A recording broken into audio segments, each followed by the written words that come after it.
Pues muy buen día, les doy la bienvenida en un primer momento a Expertum.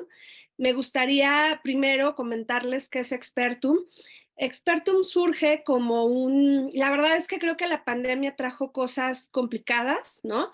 Pero para mí la pandemia fue un momento creativo, fue un momento como de darme cuenta de las opciones que hay para acercarnos, ¿no? De las opciones que hay para poder generar puentes y vínculos a pesar de la distancia.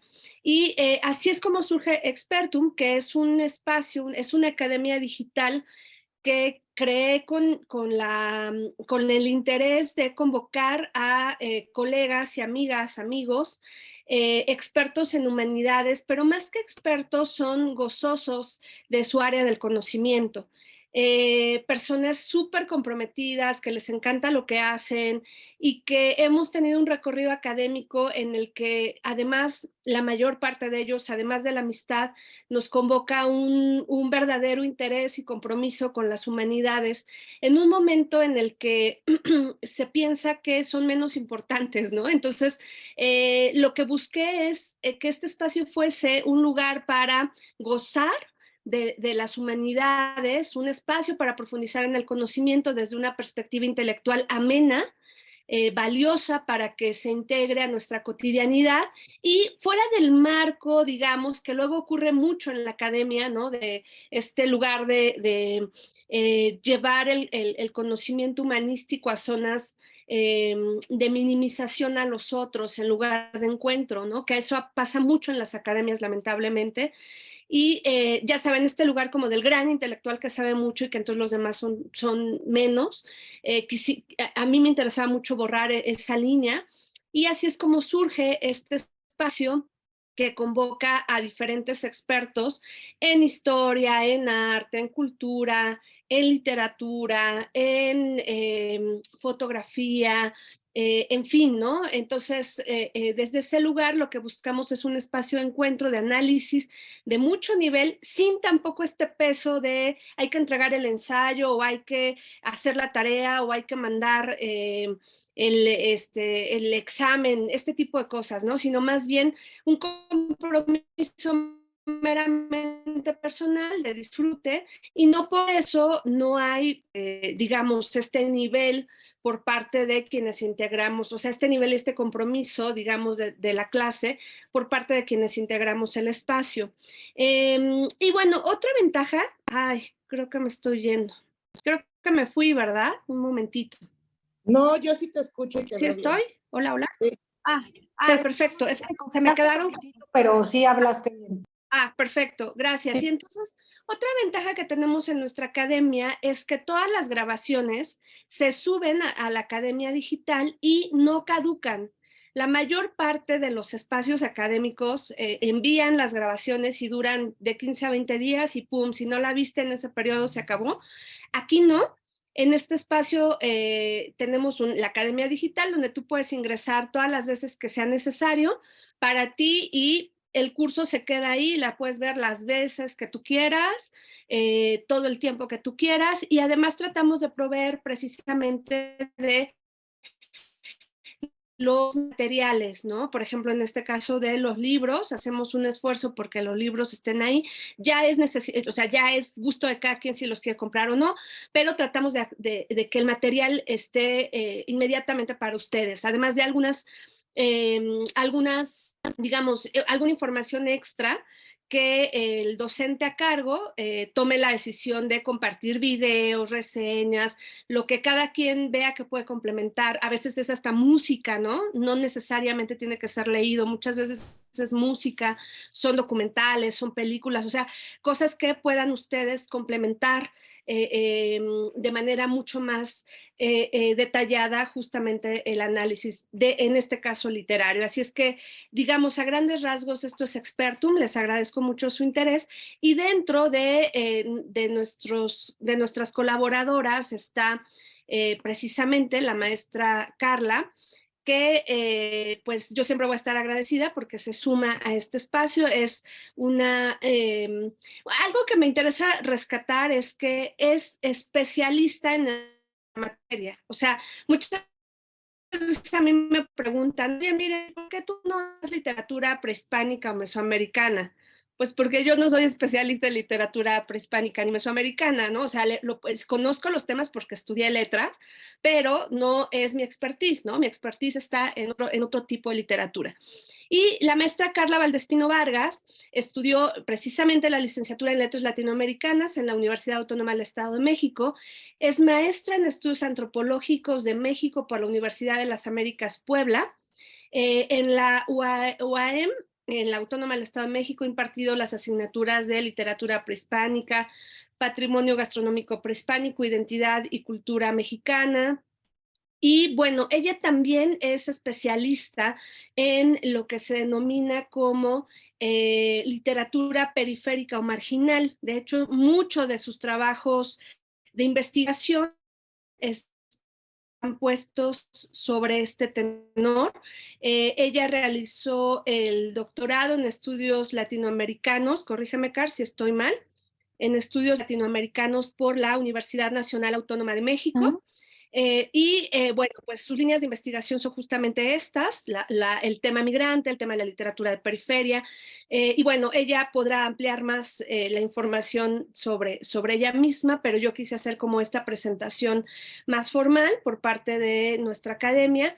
Y pues agradecerte mucho, Car, que te sumes a este espacio y pues que guíes, ¿no? Un tema que a mí me parece súper relevante, que es el de literatura mexicana a la periferia, donde a reserva de que en un momentito Carla les amplíe mucho más por dónde se va a mover, pues lo que se busca es valorar esta literatura que no se mantiene en un planteamiento centralista, ¿no? Que viene de una herencia, que ya Carla les irá diciendo desde dónde viene esta perspectiva, y que aborda temas como la migración. Ha habido un boom en la literatura del narcotráfico, entonces mirar qué pasa con esta literatura del narcotráfico, ¿no? Qué es la periferia respecto al canon literario, ¿no?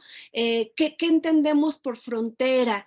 ¿Qué es la narrativa no hegemónica, ¿no? O sea, desde dónde se pone. Y también ella va a poner acentuación en un tipo de literatura que está en el norte de nuestro país, que es justamente una literatura que es literatura de frontera, ¿no? Por eso se llama de frontera, porque, digamos, con la cercanía en Estados Unidos, pues se genera este vínculo. Seguramente ella tendrá la ocasión de poder mirar este tránsito, ¿no?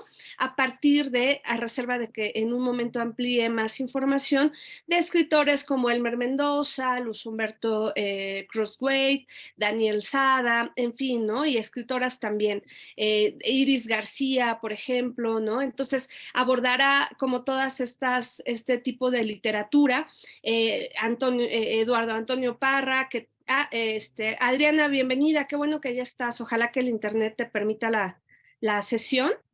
Gracias, buenos días. Buenos días. Y Yuri Herrera, bueno, ya les irá diciendo Carla con total detenimiento por dónde se va a mover. Yo les doy la bienvenida, les agradezco el interés y sin más, Car, ya no te quito más tiempo, bienvenida.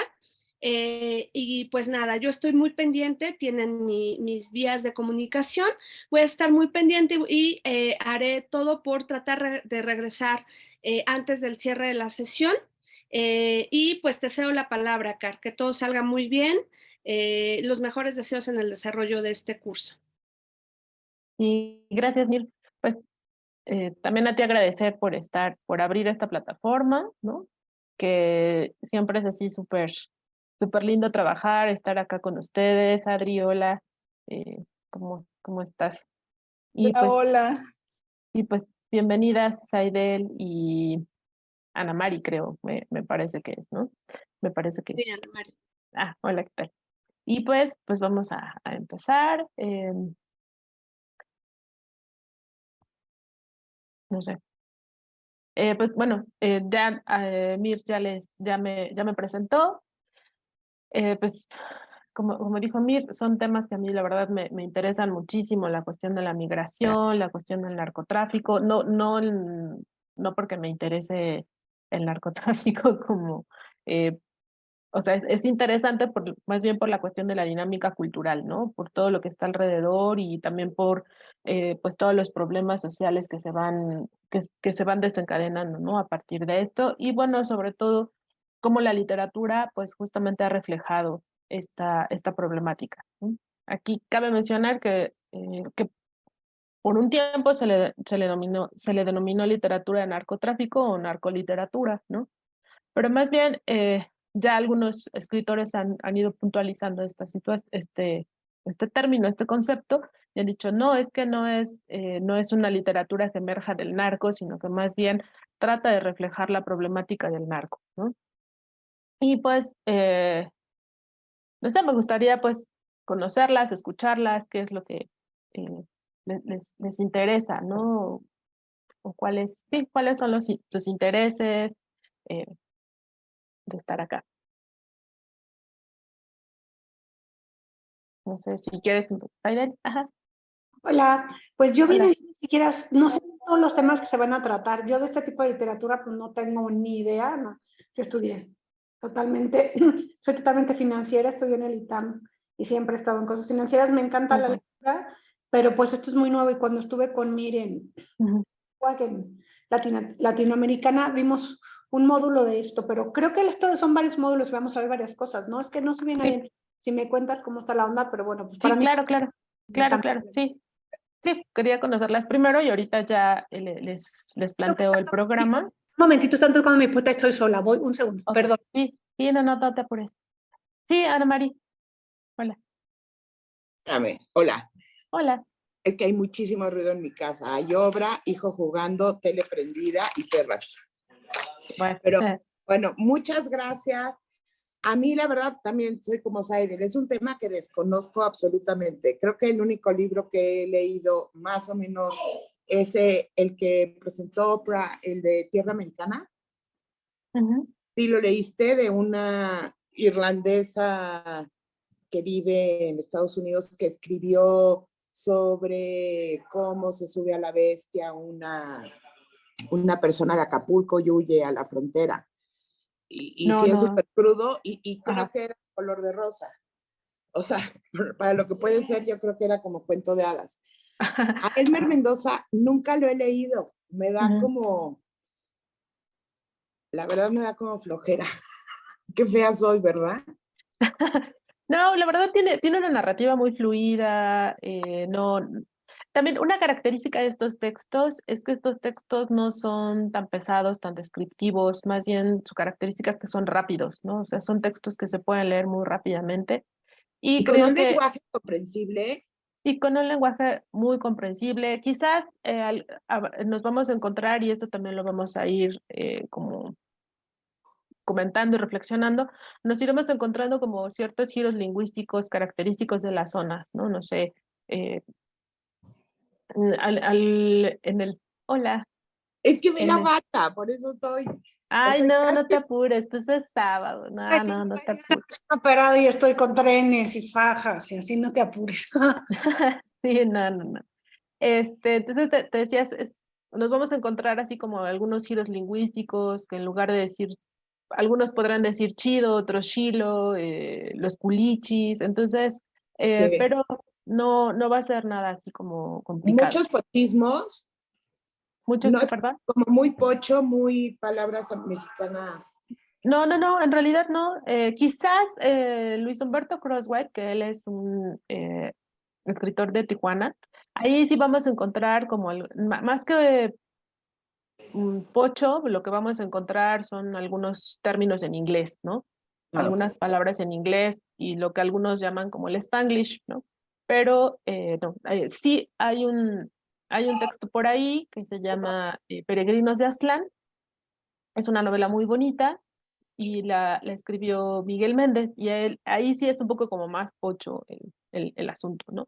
Pero sí, no, es literatura, digamos, 100% mexicana, que se genera dentro del territorio, pero que pues nos va justamente a reflejar la realidad de lo que está fuera del centro, ¿no? Que es parte de lo que vamos a comentar hoy, ¿no? ¿A qué le llamamos centro? ¿Por qué le llamamos centro? ¿Y por qué le llamamos periferia, ¿no? O sea, para Entonces, nosotros muy fuertes, salidos de nuestra burbuja?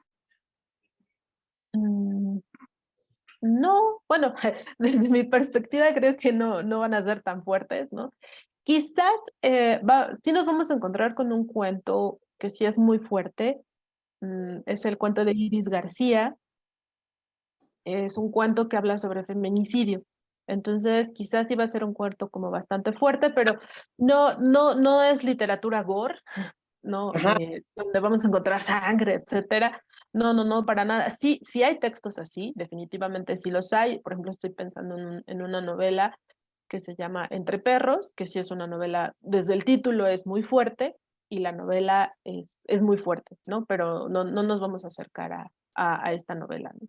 Ya si a ustedes después les gustan los temas, pues ya les podré recomendar algunas otras novelas, pero al menos creo que desde mi perspectiva me parece ser que no van a ser como tan fuertes. Repito, este texto de Iris, el cuento de Iris García, creo que es el cuento más fuerte. Es el cuento más fuerte, pues porque, bueno, por el tema, ¿no? Que es un tema delicado, es el tema de los feminicidios, y pues creo que nos toca un poco más a las mujeres, ¿no?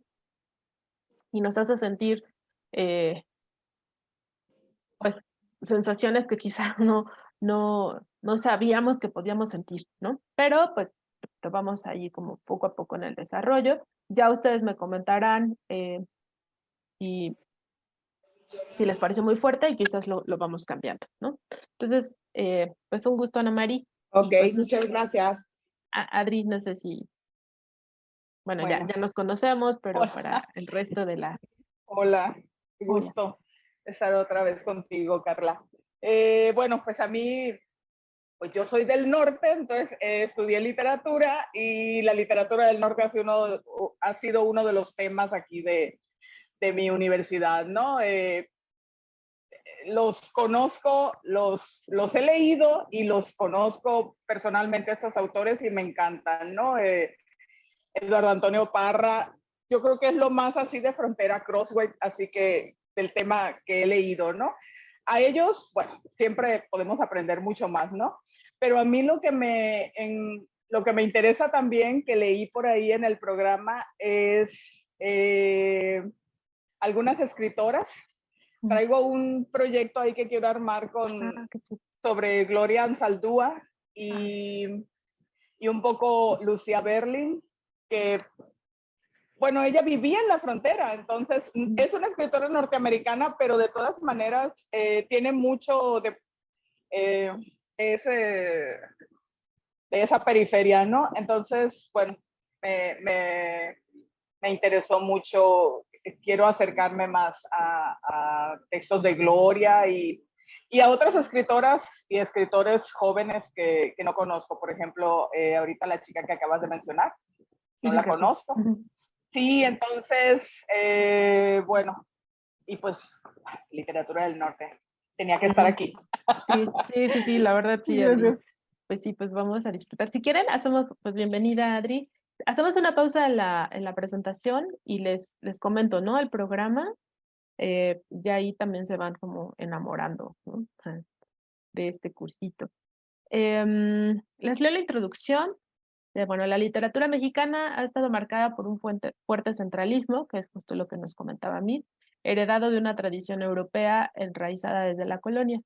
Y la crítica literaria y las carreras universitarias vinculadas a las letras inclinan su balanza más hacia este camino, ¿no? Es decir, aquellos que estudiamos literatura, pues generalmente los autores que abordamos, pues son, no sé, Carlos Fuentes, Borges, y pocas veces, bueno, Borges en cuanto a la literatura argentina, pero bueno, no sé, estamos pensando en, sí, Carlos Fuentes, Rulfo, incluso puede ser pensado como parte de esta literatura centralista, y pues pocas veces visualizamos qué se escribe fuera de, ¿no? Por otro lado, un fuerte centralismo ha marcado y determinado lo que se considera literatura, ¿no? También, es decir, la teoría literaria y los críticos literarios desde este centralismo, pues nos van diciendo, si esto es literatura, esto no es literatura, porque sí, porque no, y ya lo comentaremos más adelante. El fin del siglo XX se caracterizó por la creación de otra literatura, que contraviene ese canon desde la revista de Tierra Adentro, o desde Letras Libres, ¿no? Trata temas como el narcotráfico, la migración, desde una perspectiva subalterna o situada en la periferia geográfica y cultural. Esa literatura evidencia la existencia de dos tradiciones en nuestra literatura, ¿no? La central y la periférica, que ahorita pues nos vamos a enfocar más en la literatura periférica del norte. Quizás podríamos después abrir un curso de la literatura periférica del sur, ¿no? Que va a ser como muy diferente, los temas van a ser diferentes, se habla más sobre la problemática indígena. No sé, estoy pensando ahorita en esta novela que ha tenido como mucho peso, que se llama Tiempo de Huracanes, que también es de una chica de Veracruz, que ahorita se me fue el nombre, pero ahorita lo busco, ¿no? Y bueno, Fernanda Melchor. Melchor. Melchor, cierto. Y también podría ser considerada este texto de Tiempo de Huracanes como parte de esta literatura periférica, ¿no? Nuestro primer módulo pues sería la introducción, que más bien es como su nombre lo dice, pues irnos como empapando de ciertas teorías, de ciertos conceptos para ver qué entendemos por centro, qué entendemos por periferia, qué entendemos por el canon literario y qué es lo que está fuera del canon literario. Y vamos a destinar 2 sesiones, esta sería justamente la primera. Después nos vamos bueno, nuestro segundo módulo es un acercamiento a la teoría decolonial. Aquí pues vamos primero a determinar qué es esto de literatura, qué es esto primero de colonial y después qué es esta teoría decolonial, ¿no? Quizás, no sé si han escuchado este concepto de literatura, o bueno, de estudios decoloniales. No sé si alguna de ustedes. Oh, aquí hay un chat, perdón, no lo veo. Ah. Entonces, bueno, los estudios decoloniales son aquellos que van a ir como cuestionando la cuestión hegemónica, entonces, ¿qué es lo no hegemónico? Y pues nosotros para poder comprender o reflexionar más a profundidad lo que sería justamente esta literatura periférica, pues tenemos que también adentrarnos a ciertos conceptos claves de la teoría decolonial, ¿no? Quizás no vamos a salir aquí expertas en decolonialidad, pero sí vamos pues a empaparnos un poco, ¿no? De conceptos claves para poder adentrarnos. Y la verdad que cuando uno empieza a empaparse en esto de la decolonialidad, hasta la visión del mundo cambia, ¿no? No solo de la literatura, sino vamos como que se amplía un poco más, ¿no? Esta visión del mundo. Y a mí me parece como bien interesante, y porque yo siempre había tenido como esta curiosidad de ver cómo se podría mezclar mezclar, o más bien el término correcto sería como interrelacionar ciertas disciplinas para poder abordar este tipo de textos, ¿no? Porque las teorías literarias que nos enseñan en la carrera, pues a veces no dan, ¿no? Porque estas teorías vienen de Occidente y estos textos literarios a veces están un poco peleados con Occidente, ¿no? Entonces, pues no, como que no empataba la teoría con lo que yo quería estudiar o lo que yo quería analizar, y pues fue cuando me encontré con los estudios decoloniales y me pareció como bien interesante. Bueno, este segundo módulo, que se llama Un acercamiento a la teoría decolonial, vamos a destinar 3 sesiones. En la primera vamos pues, a tratar de conceptualizar qué es esto de frontera, ¿no? ¿Qué entendemos por frontera? A veces la frontera, pues, no sé, la primera respuesta sería, ya, pues es muy fácil, Carla, ¿no? Es donde empieza un país y donde termina otro, ¿no? Pero a veces las fronteras se van fluctuando, ¿no? Van moviéndose, aunque la frontera, la línea geopolítica no se mueva. Por ahí un escritor chicano dice, yo no atravesé la frontera me atravesó a mí, ¿no? Entonces vamos a ir viendo justamente este concepto de frontera e incluso a cuestionarnos si las fronteras deberían existir, ¿no? Después vamos a ver qué es esto de la narrativa no hegemónica, la narrativa de frontera. Y después vamos a tener 2 módulos donde ya nos vamos a acercar a los textos literarios, ya que tenemos ciertos conceptos y ya que estamos como empapadas de la teoría, pues entonces ahora sí nos vamos a adentrar a los textos literarios. Ese es el tercer módulo, que es la teoría del norte, que está destinado a 4 sesiones. Vamos a hablar de como los 3 grandes, ¿no? De la teoría del norte, de la literatura del norte, perdón, que es Daniel Sada. Daniel Sada habla mucho de estar en el norte, ¿no? ¿Qué significa estar en el norte, habitar en el norte? Después es hablar de la teoría, de la literatura del norte sin hablar de Luis Humberto Crosswhite, pues sería casi como este dicho, ¿no? Ir a Acapulco y no mojarse los pies, ¿no? ¿Por qué? Pues porque él va a ser en realidad un parteaguas en esta cuestión de la literatura, ¿no? ¿Por qué? Porque justamente, y adelantando vísperas, justamente lo que él hace es decir, yo ya no, si me quieren publicar, si me quieren leer, yo no voy a salirme de Tijuana, ¿no? Porque, ¿qué es lo que sucedía con todos los escritores? Los escritores decían, no, pues para poder triunfar, para que alguien me lea, para que alguien me publique, todos tenían que emigrar a la Ciudad de México, incluido Juan Rulfo, ¿no? Que también Juan Rulfo, pues es un parteaguas en la literatura mexicana, pero Luis Humberto Crosswhite dice, no, yo no me muevo de Tijuana, si me quieren publicar, pues publíquenme, pero yo no me muevo de acá, y de hecho, pues él no se ha movido de Tijuana, ¿no? Y él empieza con una casa editorial que se llamaba Lloremito, y él empieza a publicar a los escritores jóvenes de Tijuana, ¿no? Entonces comienza una revolución literaria con este planteamiento de Luis Humberto. Y Elmer Mendoza, ¿no? También es como el ícono hablar de Elmer Mendoza, a quien, bueno, por ejemplo, Adri nos dice que tiene pues el gusto de conocerlo. Él fue el que empezó como a introducir el tema del narcotráfico en la literatura. Y aquí viene un pleito de la crítica literaria con uno de los grandes críticos literarios mexicanos, que es Christopher Domínguez y Rafael Lemus. Ellos pues a cuestionar a los textos de Elmer Mendoza con estos giros lingüísticos que yo les había al principio. O sea, Elmer Mendoza pues dice, no estamos en tráfico, pero yo estoy escribiendo lo que está a mi alrededor, ¿no? Y Elmer Mendoza también es uno de estos escritores que dice, pues no, yo no me voy a mover de Culiacán, él vive en Culiacán, da clases en Culiacán y está por allá, ¿no? Y después pues hablaremos de otras narrativas periféricas que no están tan en el norte.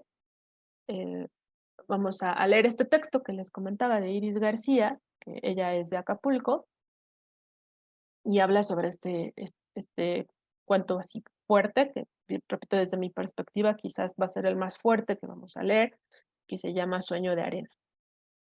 Después con Eduardo Antonio Parra, que bueno, sí está en el norte, pero él no está en la frontera, va a hablar un poco sobre religiosidad popular, con un cuento fabuloso que se llama Plegarias silenciosas. Y después Yuri Herrera, él es de Hidalgo, y él también habla mucho sobre temas de migración, narcotráfico, y vamos a leer una novelita que se llama Señales que precederán al fin del mundo, ¿no? Como les decía, son novelas, textos muy cortos que se leen muy rápido, no necesitamos como mucho tiempo, y pues muy a grandes rasgos, esto sería la propuesta de este curso. No sé qué opinen, qué le ponemos, qué le quitamos,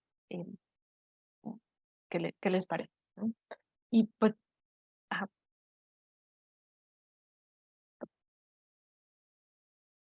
Karen, Hola, ¿cómo estás, hola Carlos? Karen. Bien, Mucho gracias. gusto y Hola. mucho gusto a todos. No entendí qué es de colonial, perdón, de colonialismo. Ujú. Pues esto corresponde, bueno, lo vamos a ver en el segundo módulo, pero con mucho gusto te contesto, muy a grandes rasgos. Y quizás lo que vamos a ir viendo en esta primera sesión también te va a ir aclarando un poco el panorama. La decolonialidad es lo que está fuera del colonialismo, ¿no? Está como tratando justamente de separar el colonialismo, ¿no? ¿Y qué es el colonialismo? Pues es como, no Tipo Mario solamente, Vargas Llosa, exacto, podríamos hablar Gabriel de García Vargas Llosa, de Márquez. Borges, podría ser un poco, podríamos hablar de textos colonialistas, pero el colonialismo es como este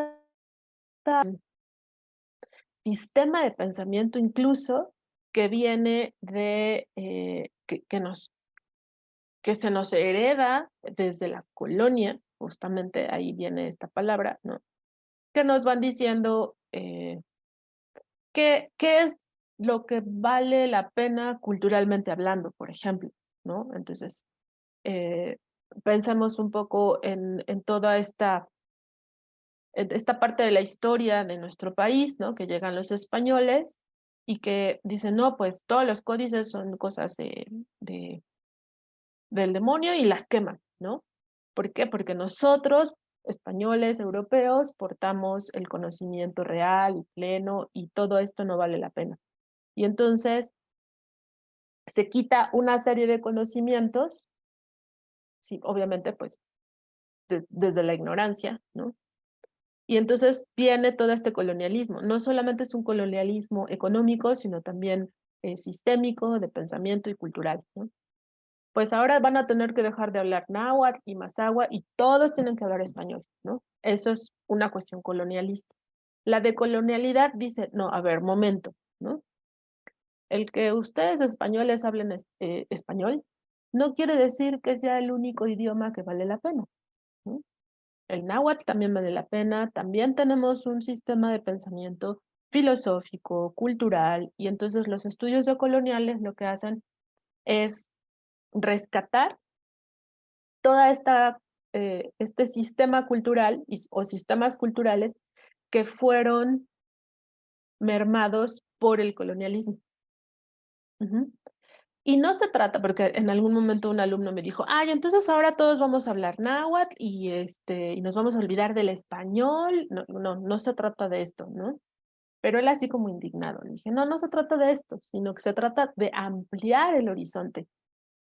¿Está el español? Sí, pero también está el náhuatl. Y entonces los unimos y vamos a ampliar el horizonte de conocimiento. Por ahí, uno de los grandes teóricos de la decolonialidad, que es Boaventura de Sousa Santos, él dice, bueno, ¿qué conocimientos necesitamos para ir a la luna? Ah, pues vamos a echar mano de los conocimientos científicos occidentales, ¿no? Sí, esos son los conocimientos que necesitamos para ir a la luna. Pero ¿qué conocimientos necesitamos para potencializar la tierra, potencializar los sembradíos? Pues necesitamos los conocimientos de las culturas y de los pueblos ancestrales, ¿no? Porque ellos tienen más relación. Entonces, de eso se tratan los estudios decoloniales. Es decir, necesito este conocimiento, sí, pero también necesito este, ¿no? Muy a grandes rasgos sería Perfecto, esto. gracias. Y luego, ¿cómo? Sí, Karen, de nada, con mucho gusto. Y luego, ¿cómo estos estudios decoloniales también me van a ayudar eh,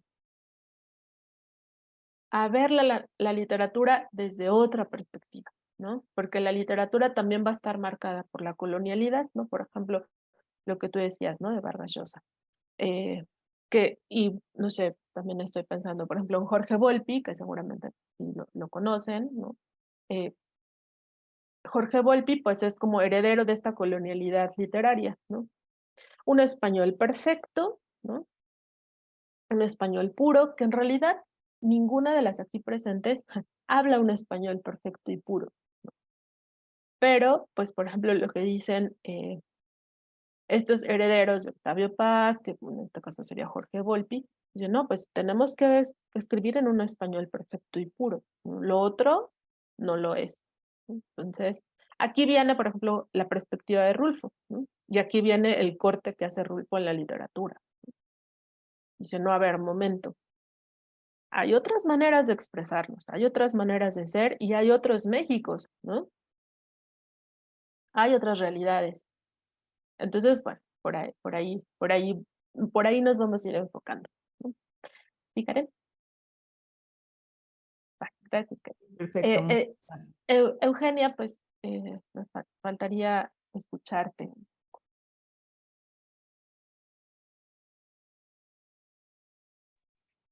Sí, una disculpa, no puedo, estoy en otra cosa, pero las estoy Ujú. escuchando. Ah, ok. Entonces, me disculpo y aquí estoy atenta. Ujú. Gracias. Sí, sí, sí. Y bueno, Karen, se me fue a preguntarte, pues, ¿a qué te dedicas? Porque ya, bueno, Saidel nos dijo que es financiera. ¿No? Sí, bueno, yo soy psicóloga Ah, ok. estudié psicología en mi licenciatura y Ajá. luego hice una maestría en humanidades. Ah, Y bueno, pues llevo muchísimos años en los diplomados de Miriam. Perfectísimo. Pues sí, ya estás así como súper adentrada, ¿no? En la literatura. Así es. Sí, súper. Que sí. Y Eugenia, también, pues, eh, a qué te dedicas? No, soy Karen. Karen, no, sí, gracias, Karen, pero le preguntaba a Ah, Eugenia. Gracias, bueno, perdón. Sí, perdón, Básicamente, Karen. Ajá. Básicamente, o sea, una de mis aficiones es la lectura, entonces pues, le dedico muchas horas de la semana. Ujú. Perfectísimo. Bueno, pues lo bueno Estoy es que, jubilada. Ujú. ok. Pues mira, ya tienes como todo el tiempo, ¿no? Y de decir, voy a leer con toda la calma y a disfrutar, ¿no? Que justamente de esto se tratan estos cursos, ¿no? Pues de disfrutar, ¿no? Las letras. Entonces, pues si les parece, pues comenzamos con esta primera sesión. Si están de acuerdo, creo que ya estamos todas presentadas, ¿no? Si no me equivoco. Bueno, pues voy a... ¿O tú ¿Perdón, ya te presentaste, Karen? Karen? ¿Ya? Sí, pues ya nos dijo que es psicóloga. No, la psicóloga es Eugenia. Es que estás como confundida. No, Karen me dijo que estudió ¿Eres psicología. psicóloga también, Karen? ¿Y yo hasta hoy me entero? No, No, yo soy no, comunicóloga. es comunicadora. Comunicóloga. Yo Es entendí que sí, no, psicóloga y no me maestría en presenté. humanidades. Perdón, lo Es que esta siento. es Eugenia. Ya. Ajá, y Karen no se ha presentado. Ok. Perdón, Karen, lo Presento siento. rápido. Yo soy Karen, Ajá. estudié comunicación, siempre he sido muy apasionada de las humanidades. Ahorita estoy súper metida en la literatura. Hasta hace poco solía dar clases de geopolítica a grupos de señoras, pero ahorita decidí que me voy a dedicar a tomar diplomados. Estoy tomando un diplomado increíble Ujú. en Venezuela, es de la Universidad Metropolitana, que es diplomado en arte contemporáneo de la Sala Mendoza, que son Guau. filosofía del arte, bueno, con unos maestros extraordinarios. Y por supuesto, soy muy, muy apasionada de la literatura. He tomado 2 diplomados, 3 con Mir y seguiré hasta que Mir se canse, porque Esperemos me que fascinan no sus se canse. clases.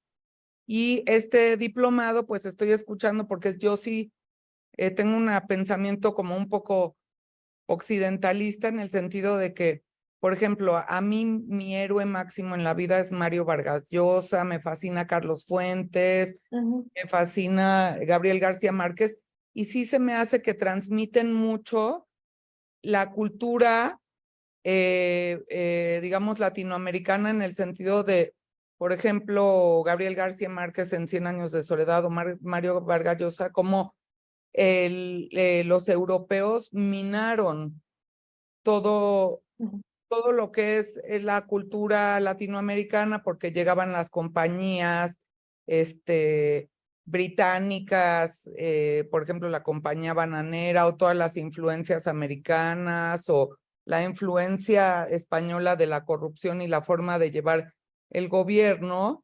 Entonces, o sea, sí se me hace que transmiten todo eso de la cultura primigenia latinoamericana, cómo ha sido como o sea, de valorar, o sea, que le quitan valor. Entonces, por eso tenía la duda si estos escritores son como escritores que vayan a postergarse, porque, o sea, me da miedo que sean bestsellers, la verdad, o sea, eso es todo. Sé que hay problemática en la frontera, sé que el feminicidio y todo esto, pero me gustan más como los temas más, bueno, que de verdad dejen una huella y que valga la pena. Entonces, por eso estoy aquí escuchando y pues yo creo que sí me voy a meter. Ay, sí. Estoy pensando en fuerte, perdón. No, sí, ojalá sí seas parte de este curso. Sí, justamente, ¿no? Son estos escritores que tú mencionas, Vargas Llosa, Carlos Fuentes, García Márquez, Borges, Ibargüengoitia, por ejemplo. Ibargüengoitia. Sí van a plantear textos, perdón, problemáticas sociales, políticas de América Latina, pero no desde una visión subalterna, ¿no? Que eso es un poco lo que hacen estos otros escritores, ¿no? Y pues pertenecen estos autores que tú mencionas, pues pertenecen como al canon literario, ¿no? Así como lo que pensamos que es literatura, ¿no? Entonces, y pues es justamente, yo espero que sí te quedes en este curso, pues para que conozcas como la otra cara, ¿no? De la literatura, ¿no? Bueno, en este caso nos vamos a enfocar en la mexicana, pero pues podríamos ir como hablando de otras literaturas que van emergiendo en América Latina, ¿no? Para ir haciendo como este eco de lo que decías, por ejemplo, de Vargas Llosa o de García Márquez, ¿no? Entonces, vamos a, desde dónde se habla y quién habla, ¿no? Eso también tiene mucho que ver en la literatura. Son escritores, pues, que hablan desde una posición que ahora está como muy de moda esto, ¿no? Una posición privilegiada, ¿no? Entonces, pues van a tener esta visión. Ahora, ¿qué visión tienen los que están abajo? Y de esto se trata esta literatura, llamémosle como emergente, ¿no? Que bueno, ya ni tan emergente, que lleva como bastante tiempo, pero pues que ahorita está tomando como fuerza, ¿no? Y, y pues también tenemos, para empezar a hablar de la colonialidad y el centro y la periferia, pues lo que tú eres experta, que decías ahorita que dabas clases, pues de geopolítica, ¿no? Que también tiene mucho que ver esta cuestión del centro y periferia con la cuestión geopolítica y con la cuestión financiera, ¿no? Que retomando un poco la formación de Saidel, ¿no? Perfecto, gracias. Sí, a ti, Karen. Entonces, pues bueno, si les parece, empezamos. Voy a compartirles pantalla.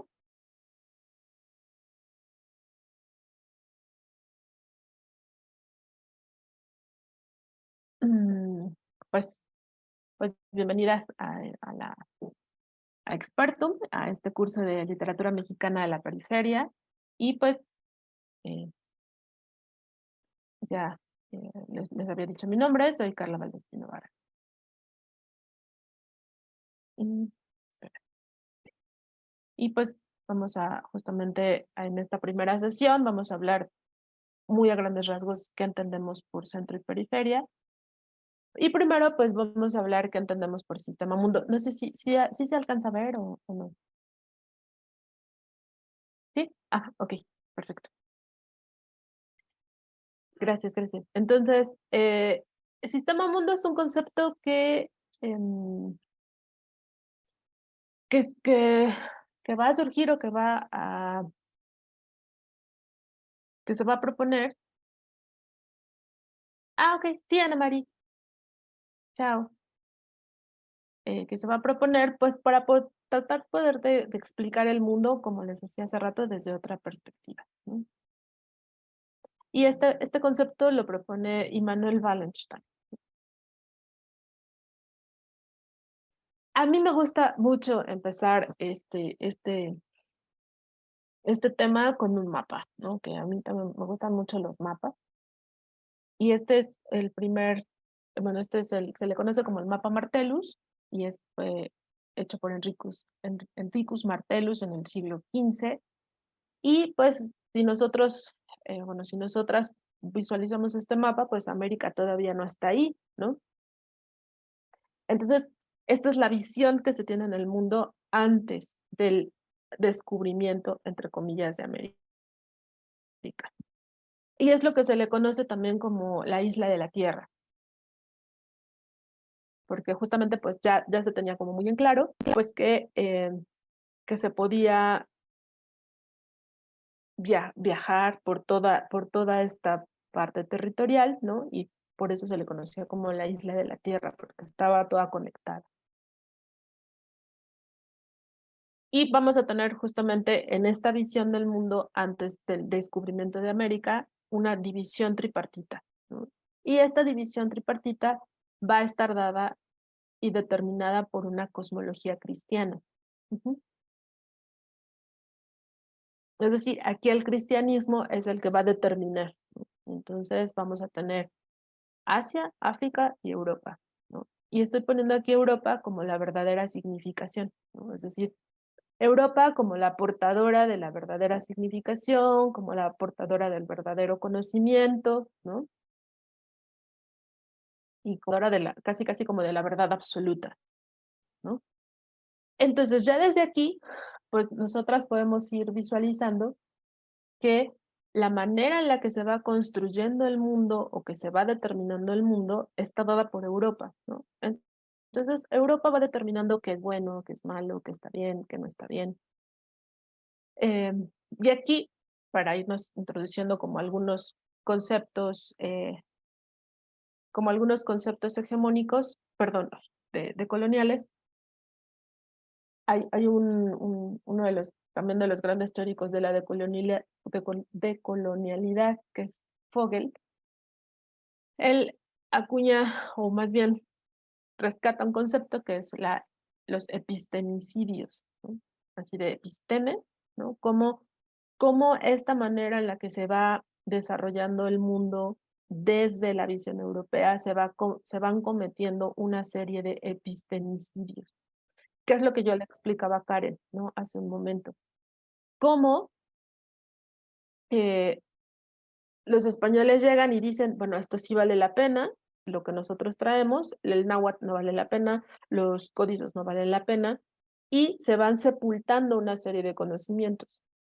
Entonces, a donde van llegando los europeos van teniendo como esta dinámica, ¿no? Y bueno, esto es algo conocido.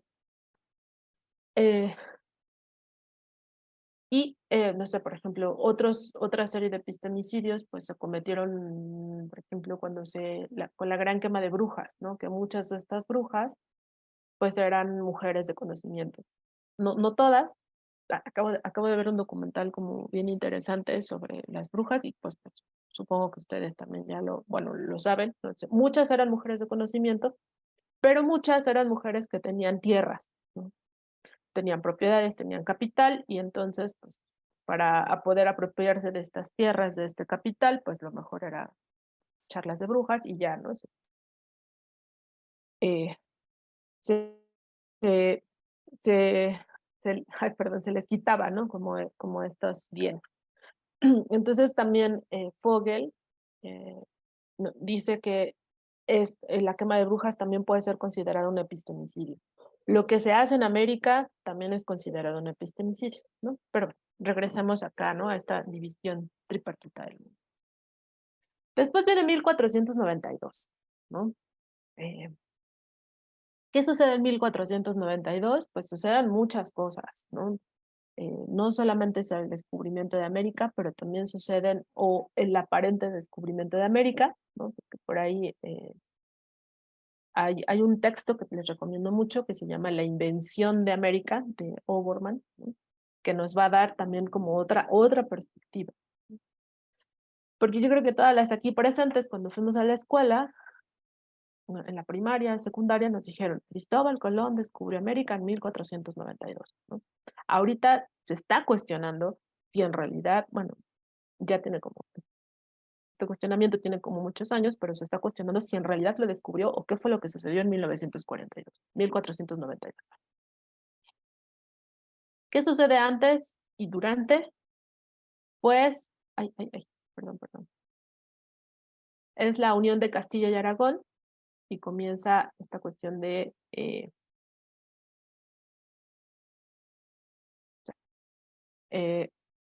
la unión de Castilla y Aragón en 1469 y cuando comienza como el poderío de los reyes católicos y viene un proceso de expansión y de cristianización, ¿no?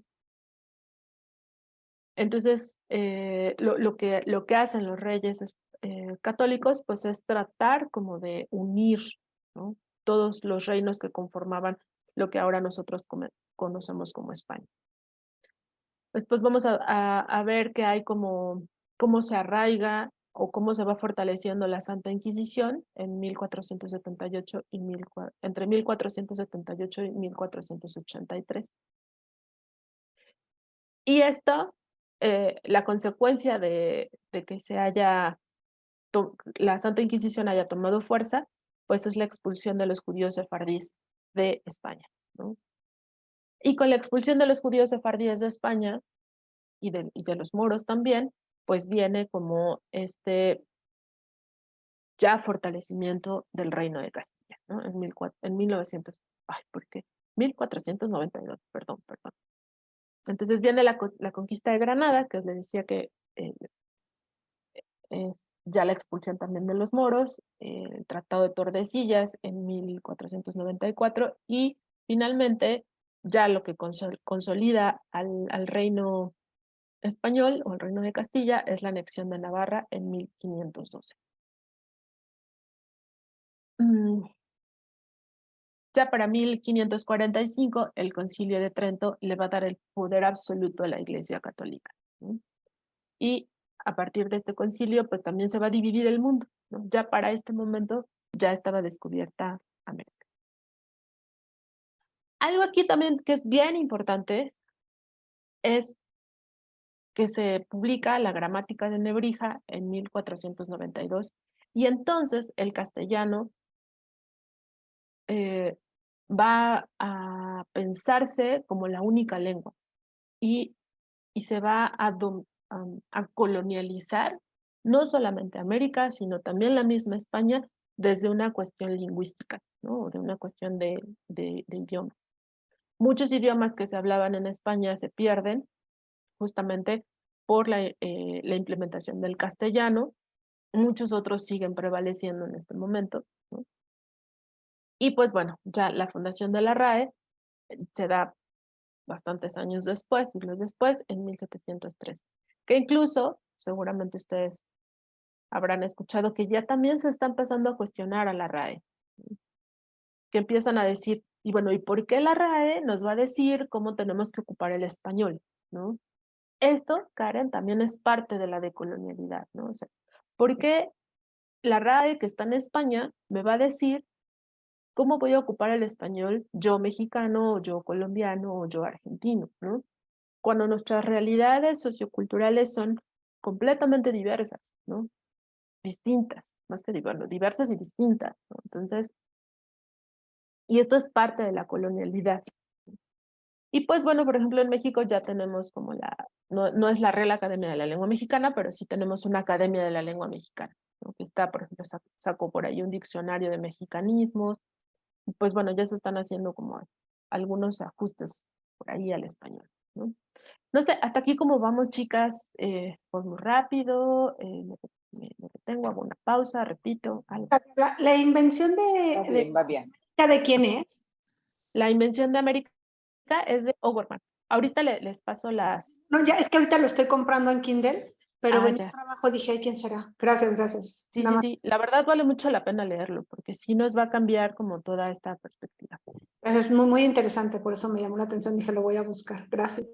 Sí, de nada, Zaida.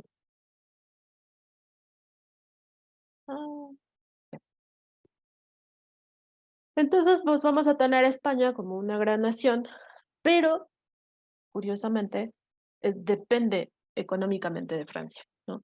Entonces, quien nos llega a colonializar es un sistema económicamente dependiente, ¿no? Y con prácticas comerciales medievales.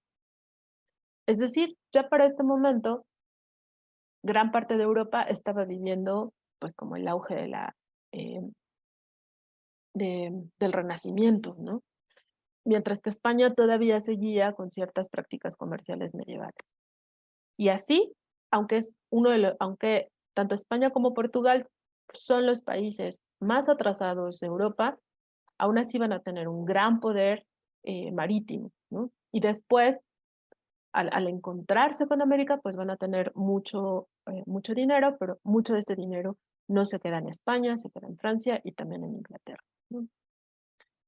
Entonces, pues más o menos así, muy a grandes rasgos, llegamos a 1492. Y lo que nos cuestiona O'Gorman y nos va diciendo O'Gorman es, ¿en realidad se descubrió América? ¿No? Y aquí pues también podríamos empezar a reflexionar el mismo término de descubrir, ¿no? Se descubre algo que no existe.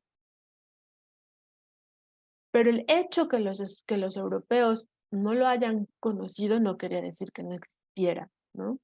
También ahora ya se sabe que los vikingos tenían relaciones comerciales únicamente con, con cierta parte en la parte norte de América. Los chinos también tenían relaciones comerciales, pero no tenían esta perspectiva colonial y de conquista que sí tenían los españoles, ¿no? Esa es un poco una de las grandes diferencias, ¿no? Y pues regresando a los mapas, que les decía que me gusta mucho. En 1507, el cartógrafo Martin Waldseemüller hace el primer mapa mundi y se le llama el Universalis Cosmography, ¿no? Y aquí, de hecho, cuando Colón llega a América, él no lo denomina América, ¿no? Los diarios de Colón nunca hablan de que él llegó a América o que él descubrió América o que él estuvo en América, ¿no?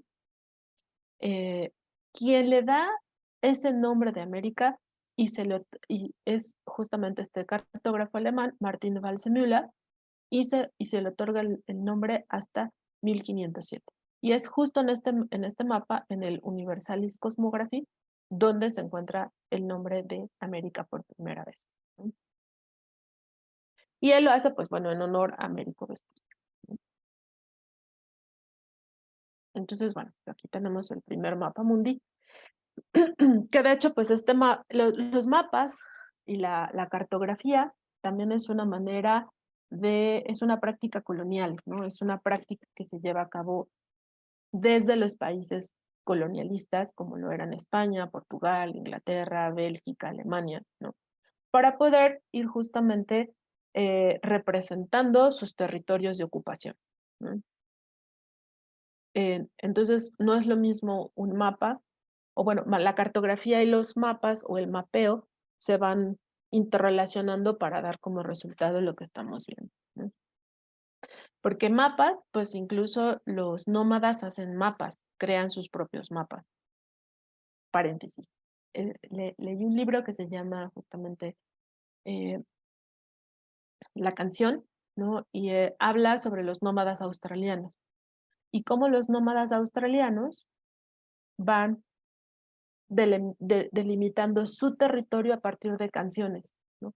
Entonces la canción, lo que va contando la canción es, pues aquí hay un pozo, aquí hay un lago, aquí hay una montaña, acá hay un árbol, y entonces en la misma canción va dibujando el territorio que les corresponde a este grupo nómada, ¿no?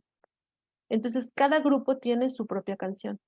Y hay canciones que se interrelacionan, ¿no? Entonces, eso también son mapas. No es una cartografía, no es un ejercicio cartográfico, pero sí es un ejercicio de mapeo, ¿no?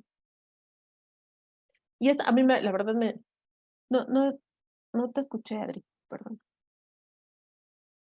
No, perdón, estoy hablando en mudo. Qué bonito, qué bonito. Si Sí, nos la puedes verdad a mí me anotar, pareció así sí, si fascinante. tienes el nombre del Ujú. autor, ahí nos lo anotas en el chat, por favor. Sí, sí, claro, claro, con mucho gusto. Gracias. Y pues también esto nos cambia incluso la perspectiva del nomadismo, ¿no? Porque podríamos pensar que los grupos nómadas caminan casi así como sin rumbo o sin pensar, ¿no? Pero no, también ya tienen sus rutas bien delimitadas, bien estructuradas, eh, y pues bueno, esto fue lo que me llamó la atención, ¿no? Entonces, bueno, regresando acá a Valsenula, pues no es otra cosa lo que sucede en 1492 y más adelante, pues es un proceso de apoderamiento de la tierra, ¿no? Y es una organización cultural del mundo donde Europa es el centro. Entonces aquí ya nos empezamos a adentrar como a este concepto de centro y periferia. Entonces Europa es el centro, pues bueno, lo que está alrededor de Europa es periferia, ¿no? Parecería así como muy, ay, Carla, qué lógico, ¿no? Pero pues acá tiene que ver esta frase, ¿no? Que es una organización cultural del mundo, ¿no? Entonces, esta cuestión del centro y periferia, aunque son conceptos que vienen de la economía, se van a retomar en esta organización cultural del mundo, ¿no? Europa como este centro cultural que va a determinar y que incluso puede seguir determinando.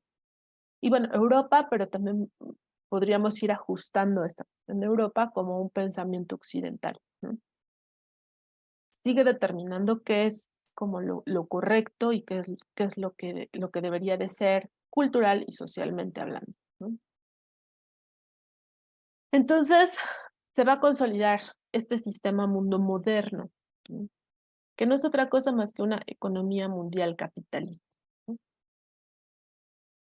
Entonces, esta organización se va a dar desde esta visión capitalista, ¿no?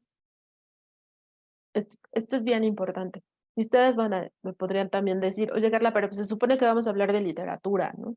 Sí, pero no podemos hablar de una literatura periférica o de un pensamiento decolonial sin tener claro esta visión del mundo, ¿no?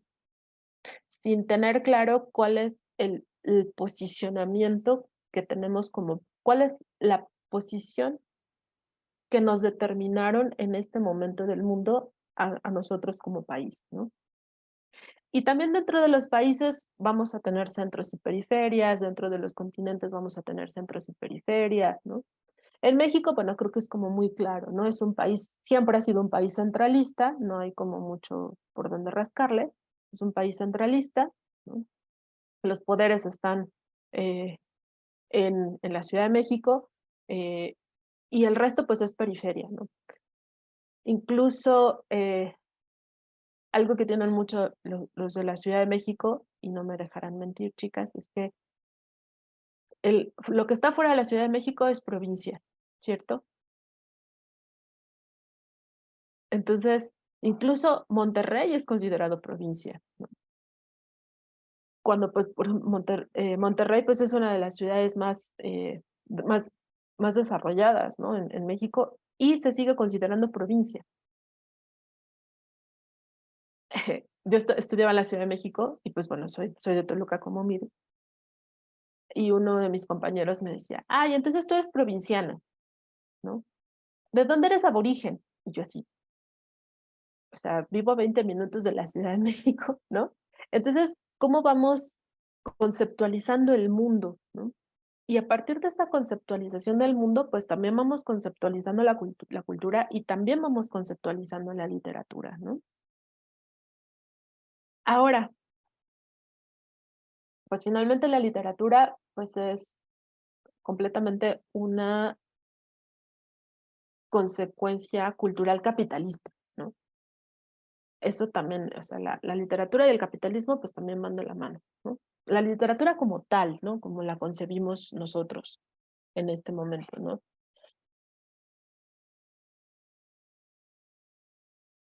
Entonces, ay, no,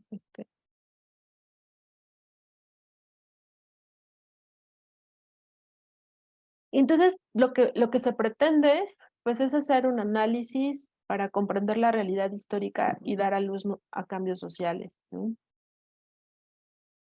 Dar luz a cambios sociales, no dar a luz, dar luz a cambios sociales. Eh, y la pregunta aquí sería, ¿cómo hemos llegado a pensar el mundo? ¿No? ¿Cómo hemos llegado a pensar cuál es el lugar que le corresponde a cada uno dentro de la sociedad, dentro del mundo, dentro del país? Y quizás en muchas ocasiones nosotras ni siquiera nos habíamos cuestionado esto, ¿no?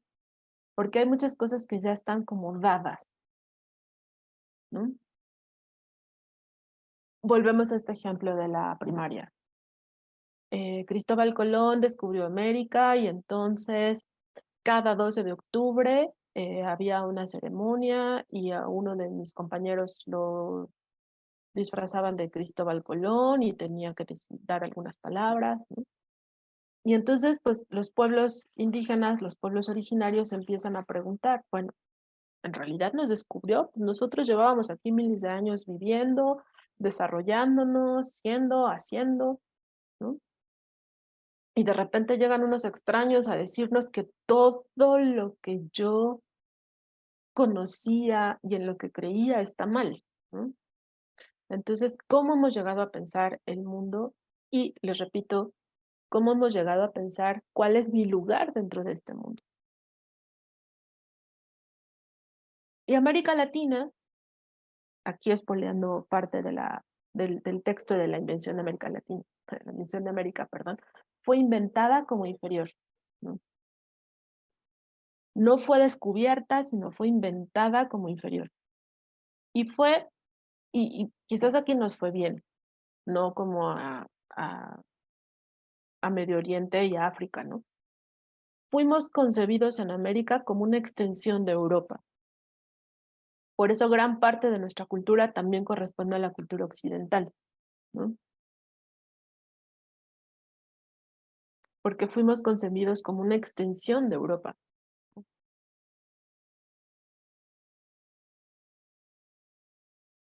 Pero como abastecedores de materia prima, ¿no? Y conforme fueron pasando los siglos y los años, pues se nos vio como una economía de exportación, una economía periférica o una economía de enclave, que es un poco lo que, como se le llama en la actualidad, ¿no? Economías de enclave. Que si no me equivoco, y acá Saidel me podría decir si estoy mal con lo que sería la economía de enclave, son economías que donde se llevan a cabo como las manufacturas, ¿no? Y después se produce, no sé, alguna empresa alemana viene y produce sus cosas y después se las lleva a Alemania, ¿no? Entonces las ganancias no se quedan en México, sino se quedan en Alemania, se van a Alemania, ¿no? Y solamente es la mano de obra acá, ¿no? O sea, lo que se produce acá no se vende acá, se vende en Alemania, ¿no? Si no me equivoco, por ahí va esta cuestión de la economía de enclave. Y pues bueno, así nos inventaron. Y como y aquí pues también tendríamos que ver, ir analizando la cuestión del siglo XIX, cómo en el siglo XIX, cuando finalmente viene la independencia y que ahora también se cuestiona, o sea, si en realidad nos independizamos o fue una aparente independencia, ¿no? Porque lo que hicieron, no solo en México, sino en toda América Latina, lo que hicieron los liberales fue decir, vamos a seguir ese proyecto europeo, ¿no?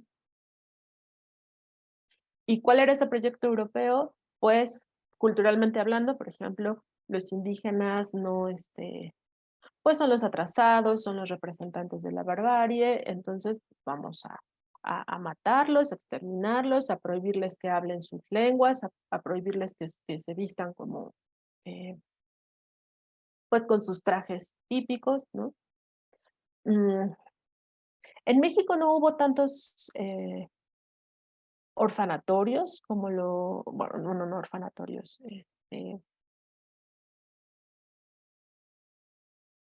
como los hubo en Canadá, Ven que hace el año pasado, como 2 años, hubo como toda esta problemática en Canadá, ¿no? De que llevaban a los niños indígenas a estos lugares, ¿no? Donde los occidentalizaban y después los regresaban a sus comunidades, ¿no? Y que muchos murieron en estos lugares, ¿no? No, es que orfanatorios para los huérfanos. Esa me fue la palabra. Como casa hogar o algo así. Eran como casas hogares. Centros de adaptación, ¿no? Como centros de adaptación, un poco esto, ¿no? Entonces, que en México sí hubo este proyecto, pero no tan fuerte como lo hubo en Estados Unidos y Canadá, ¿no? ¿Y cuál era el objetivo? Pues occidentalizar al indígena, ¿no? No funcionó porque luego cuando estos niños salían de estos centros completamente occidentalizados y regresaban a sus comunidades, pues la comunidad los rechazaba. Y entonces la comunidad los rechazaba, los expulsaba, trataban de regresar a los centros urbanos y en los centros urbanos los rechazaban también, ¿no? Entonces más bien se generaron problemáticas, más que soluciones, se generaron muchas problemáticas, ¿no? Entonces, esta visión del mundo que se va a crear en un principio, pues, como les decía hace rato, pues no es otra cosa más que la expansión del capitalismo, ¿no? El poderío de ultramar cae en el siglo XVIII, el poderío de España y Portugal, y comienza el poderío de Inglaterra, Francia, Holanda y Alemania. Y no solamente va a ser un poderío de ultramar, sino también va a ser un poderío económico y va a ser un poderío cultural, ¿no? Ustedes también se habrán preguntado, y bueno, ¿por qué puse la gramática de Nebrija? Bueno, pues porque para esos años el conocimiento se generaba solamente en español y en portugués, ¿no? A partir del siglo XVIII, el conocimiento, las lenguas que aparentemente generan conocimiento, o son lenguas académicas, son el inglés, el francés y el alemán, ¿cierto? En las escuelas nos obligan a hablar inglés. No más agua, no náhuatl, no otra lengua, sino el inglés, ¿no? O el alemán, o el francés. Si nos damos cuenta, incluso por ahí hay un concepto por ahí que, bueno, alguien dijo, la filosofía solamente se puede generar en alemán y solamente se genera desde Alemania, ¿no? Y entonces viene un teórico muy importante, que ya falleció, que es Miguel León Portilla, que seguramente se habrán oído hablar de Miguel León Portilla, ¿no? Él se inscribe a su doctorado, esto nos lo contó en un curso, ¿no? Se inscribe a su doctorado, y cuando se inscribe a su doctorado le dicen, bueno, ¿y cuál va a ser tu proyecto? No, pues mi proyecto es de filosofía náhuatl. ¿Cómo? Si la filosofía solamente se genera en Europa y se genera en alemán, ¿no? No, pues entonces León Portilla, incluso dentro de la UNAM, tiene muchos problemas en un principio para poder comenzar su tesis de doctorado, que es uno de los grandes libros que se llama Filosofía Náhuatl. Porque se tenía la idea de que solo la filosofía se generaba en Alemania y en Alemania, ¿no? Y como los nahuas iban a generar filosofía, ¿no? Si eran pueblos menores. Y eran los pueblos que estaban dentro de la periferia, ¿no?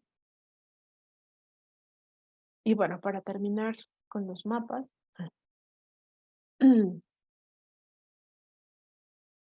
como yo les decía en un principio, ¿no? La cartografía es esta práctica colonial que es el instrumento para representar las fronteras y territorios de ocupación. Entonces es la manera en la que se concibe el mundo desde el centro. Igual si nosotras ahorita checamos súper rápido en internet y le ponemos mapa mundi, nos vamos a dar cuenta que Europa es mucho más grande que África. O sea, no puede ser, ¿no? Europa no puede ser más grande que África, pero repito, es la concepción que se tiene. En esta parte nos vamos a encontrar con lo que se conoce como los mapas sureados. No sé, si alcanzan a visualizar cuál es la diferencia que hay en este mapa sureado.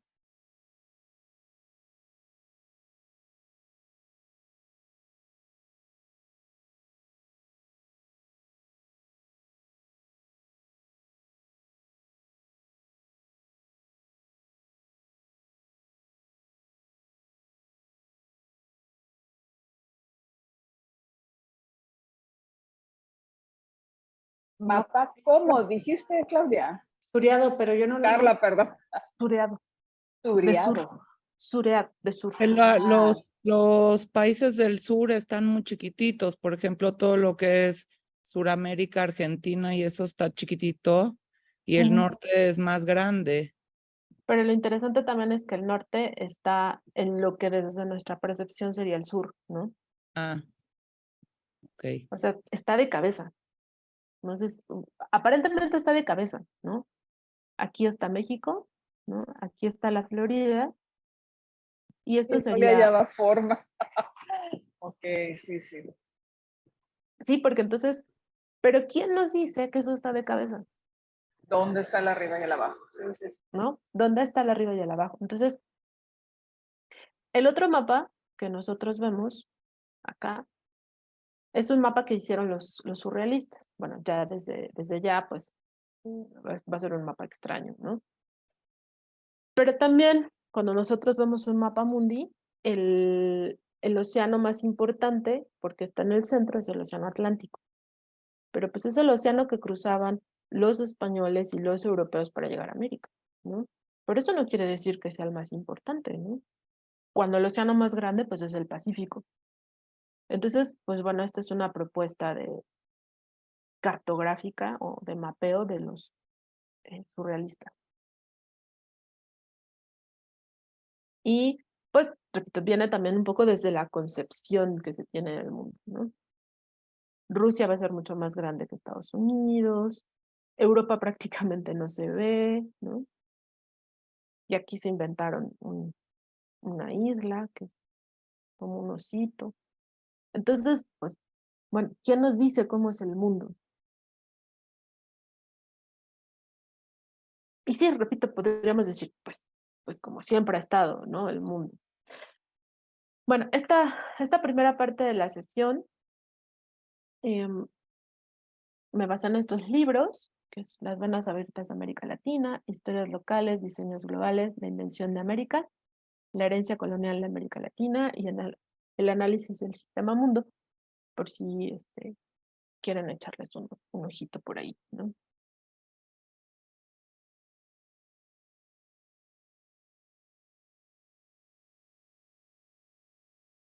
Hasta aquí, ¿cómo vamos? ¿Comentarios, algo? Todo bien, súper. Va, Muy gracias, Aidel. Y gracias. Entonces, pues vamos a... Oye, Carla, Sí, a lo mejor lo de los muchachos que se intentan, ¿cómo se dice? Occidentalizar o modernizar o no sé qué será civilizar según ellos, ajá. no sé cuál será la palabra. Aquí no fue tan sistemático, ¿no? Así a nivel de gobierno o qué sé yo, pero sí se ha dado, ¿verdad? Por lo que platica Yasnaya de que algunos chicos que se van a la ciudad y de repente ya no son ni de aquí ni de allá. Yo creo que también lo vimos un poquito contigo, ¿verdad? De que ya no son totalmente, ajá. Ni de aquí ni de allá, ¿no? Sí, a lo mejor no es tan drástico como allá, ¿no? De que allá sí, bueno, no, no sé, pero... Pues no fue tan drástico, pero sí vino desde muchos programas del gobierno, esta cuestión de occidentalizar, ¿no? En un principio, por ejemplo, pues la educación solamente se daba en español.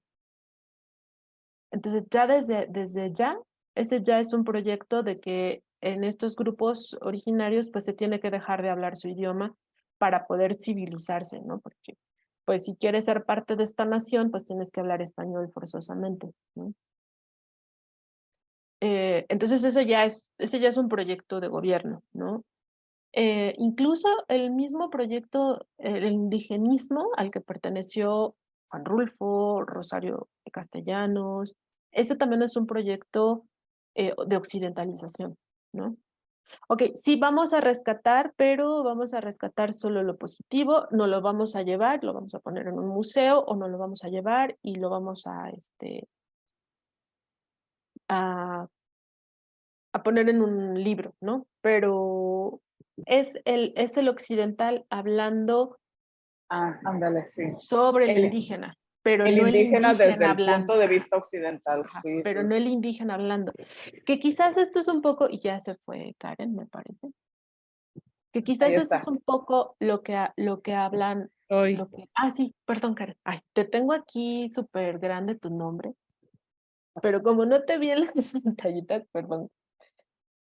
Que esto es un poco lo que hace, por ejemplo, García Márquez, Carlos Fuentes, Vargas Llosa. Sí hablan desde las problemáticas de los indígenas y campesinos sociales, pero desde el punto de vista occidental, ¿no?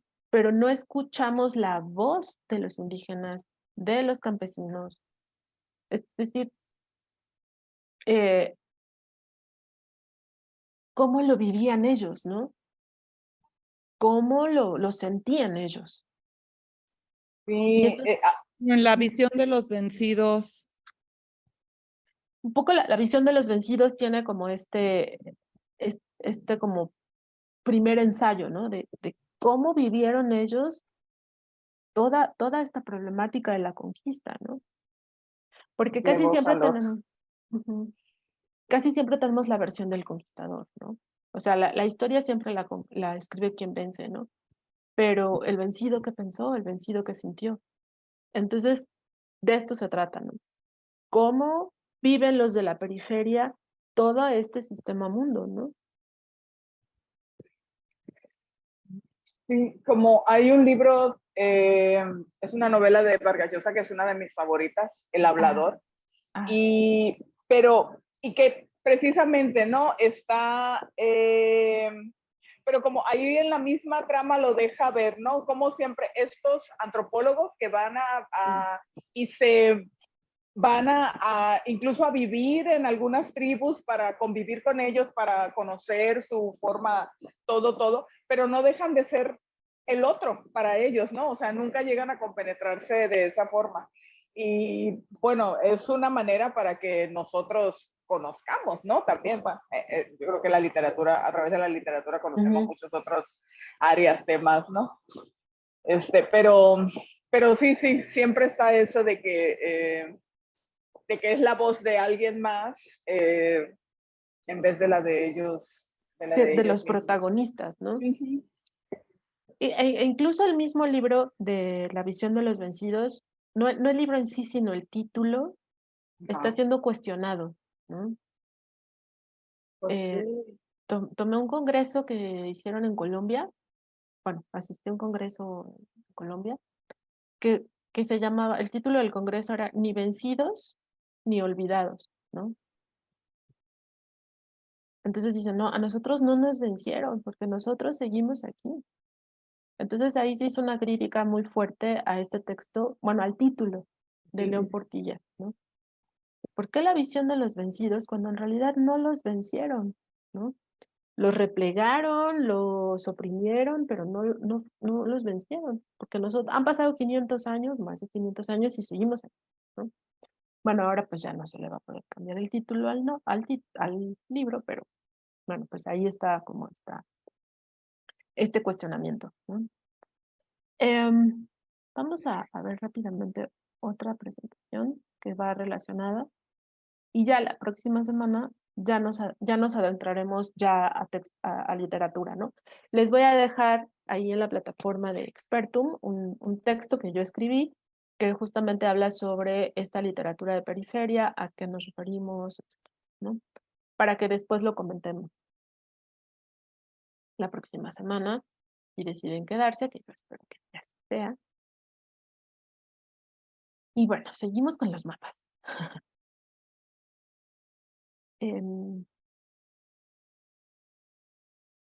Pues ya este mapa que nosotros estamos viendo acá, pues ya es como más, ya está más en forma, ¿no? Eh, lo que es el mundo, ¿no? La concepción del mundo.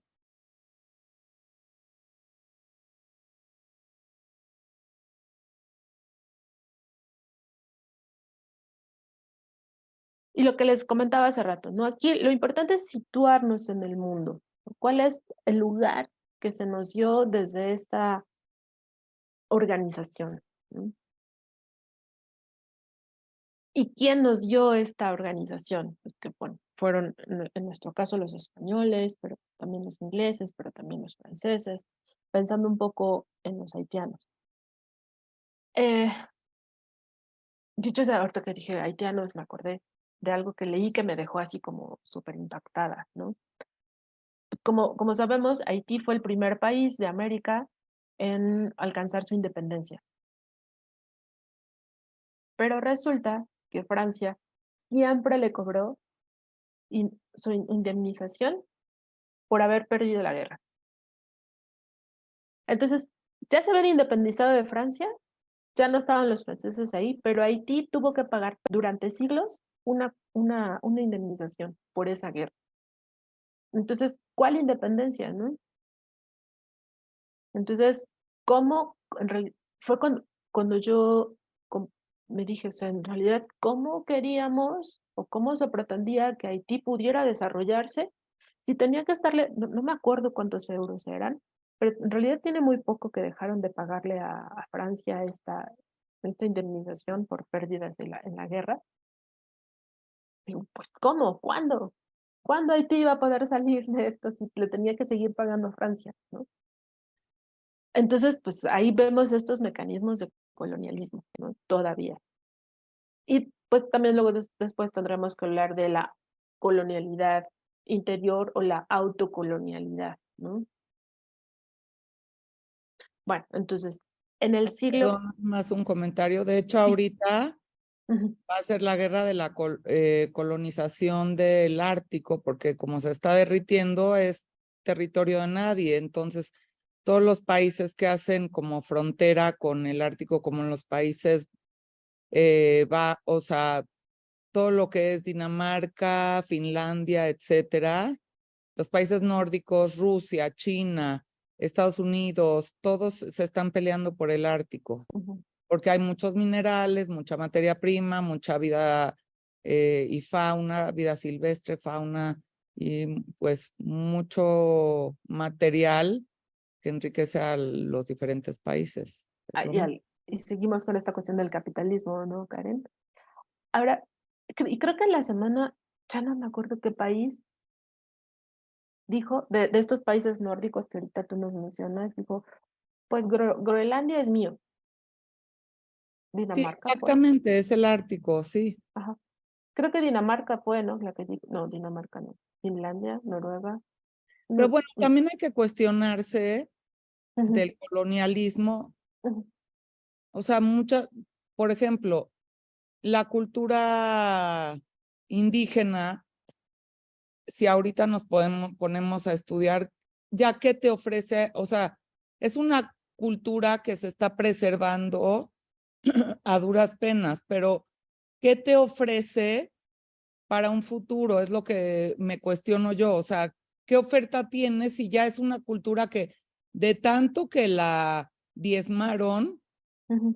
para mí ya es una cultura muerta, en realidad, que la están tratando de rescatar por cuestiones de, pues, de orgullo, de raíces, etcétera, pero ya no tienen, o sea, no es una cultura en desarrollo, es a lo que me refiero.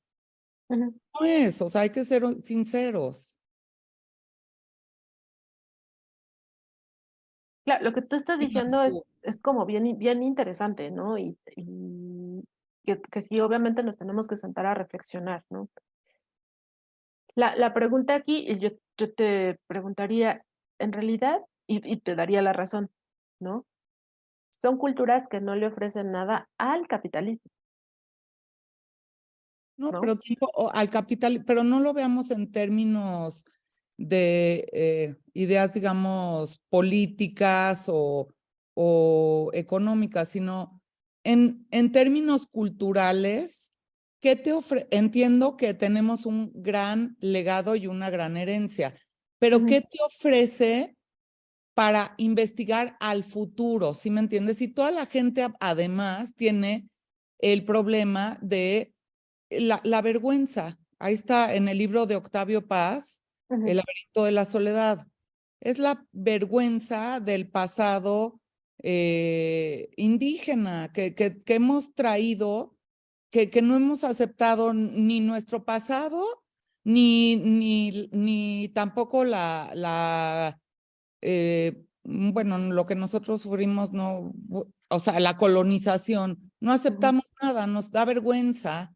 Entonces, cuando una cultura está diezmada de esa forma, siento que cuando no aceptas tu pasado es imposible generar más ideas, etcétera, por lo mismo. Entonces también estar renegados y decir, bueno, pues el pasado y el pasado indígena y que el náhuatl y que, bueno, pues sí, fue una cultura muy rica, pero desgraciadamente la diezmaron y ahorita lo único que están tratando es de rescatar esas que muchos le llaman dialectos, ya, ni siquiera idiomas, y pues, ¿qué nos ofrece como cuestión de desarrollo cuando estás viendo a los filósofos alemanes, a los ideólogos franceses que tienen toda una iluminación tremenda? O sea, no sé, es mi manera de pensar muy Ajá, sí, particular. claro, claro. O sea, Claro. ni siquiera es mi manera de pensar, es lo que me estoy cuestionando.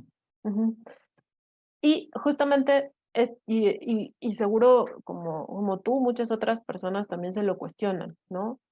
Ahora, Perdón, y nada más, o sea, sí, eso, y de hecho hasta me enoja, así te lo digo, porque me enoja en el sentido de, por ejemplo, ahorita que están cambiando, o sea, siento que toda mi base de donde vengo, como me educaron, se me está cayendo. Eso es lo que siento.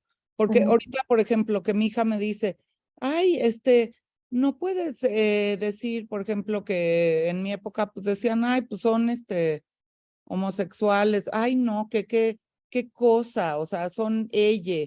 O sea, toda esta cultura de género, que si eres él, ella o ella, o sea, se me está cayendo todo.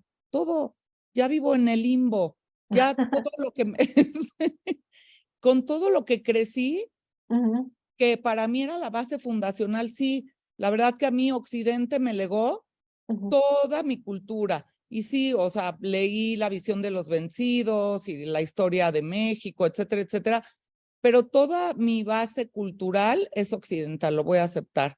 Y también leí, por ejemplo, a este autor que occidentalismo, ¿cómo se llama? Que es un autor de origen árabe, Eduardo Said. Eduardo Said. También que dice que toda la historia del mundo, ni siquiera de Latinoamérica, viene desde la visión eurocentrista. Pero pues, o sea, sí se nos están cayendo nuestros grandes relatos. Ya se cayeron. Exacto. Y te comprendo perfectamente, Karen, porque pues yo creo que las 5 que estamos acá recibimos una educación occidental, 100% occidental, ¿no? Y yo creo que aquí lo importante, Karen, es, y tú lo dices, ¿no? O sea, se me están cayendo todos los relatos, ¿no? Todo en lo que yo estaba, en todo lo que yo creía y todo lo que me sostenía, ¿no? Entonces, ¿ahora qué voy a hacer? Pues entonces, no sé, a lo mejor empezar como a buscar estos nuevos relatos y como te decía hace rato con respecto a la decolonialidad, no se trata de quitar lo occidental y olvidarnos de lo occidental, sino más bien a lo occidental, a lo que ya tienes, sumarle esto otro, ¿no? A todo este bagaje que tú ya tienes, sumarle y pues vas a tener un horizonte mucho más amplio, ¿no? Y una perspectiva mucho más amplia. E incluso sobre cuestionar esta cuestión del ella, ¿no? que algunos están de acuerdo, otros no están de acuerdo, pero justamente cuestionarlo, pero cuestionarlo y sumarlo, ¿no? Yo creo que es como lo más importante. Ahora, yo creo que respecto a los pueblos originarios, justamente por mucho tiempo estuvieron invisibilizados, ¿no? Parecería que ya no existían, que ya no estaban, pero más bien el sistema los invisibilizó, ¿no? Los invisibilizó y entonces pues nosotros y yo me sumo a esto, crecimos pensando que ya no existía, que ya no había pueblos indígenas, ¿no? Pero de repente alzaron la mano y dijeron, momento, sí estamos aquí, ¿no? El que ustedes no nos hayan visto no quiere decir que no estuviéramos, ¿no?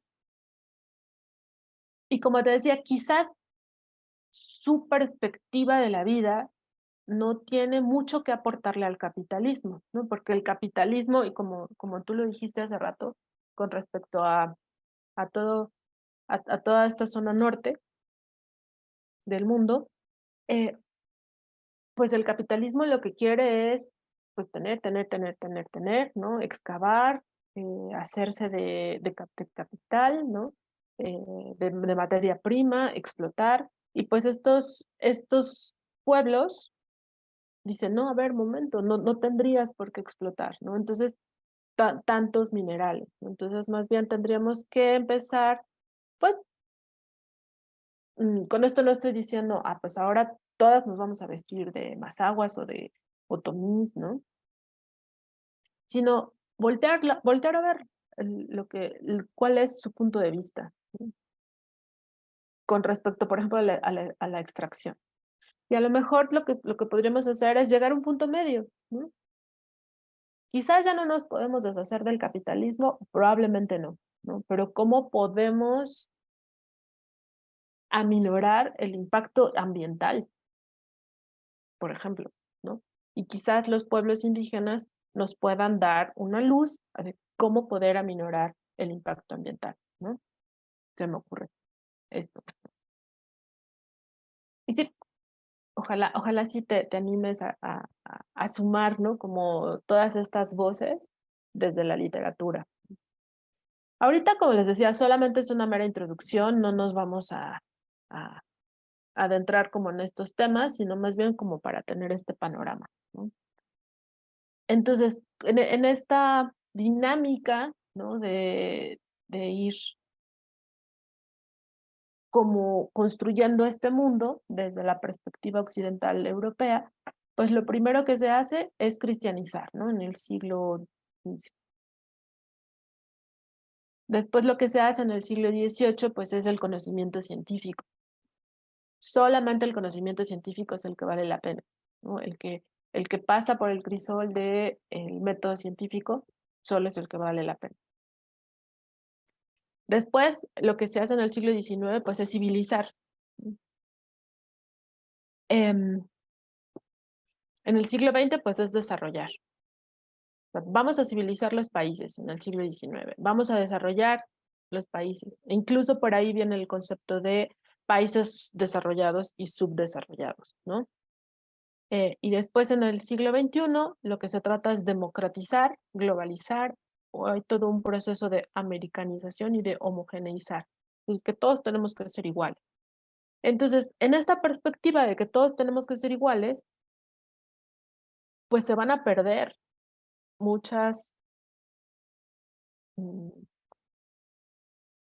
se van a perder como muchos conocimientos, ¿no? Y así súper rápido hacemos como un recuento, ¿no? El Renacimiento, pues es como,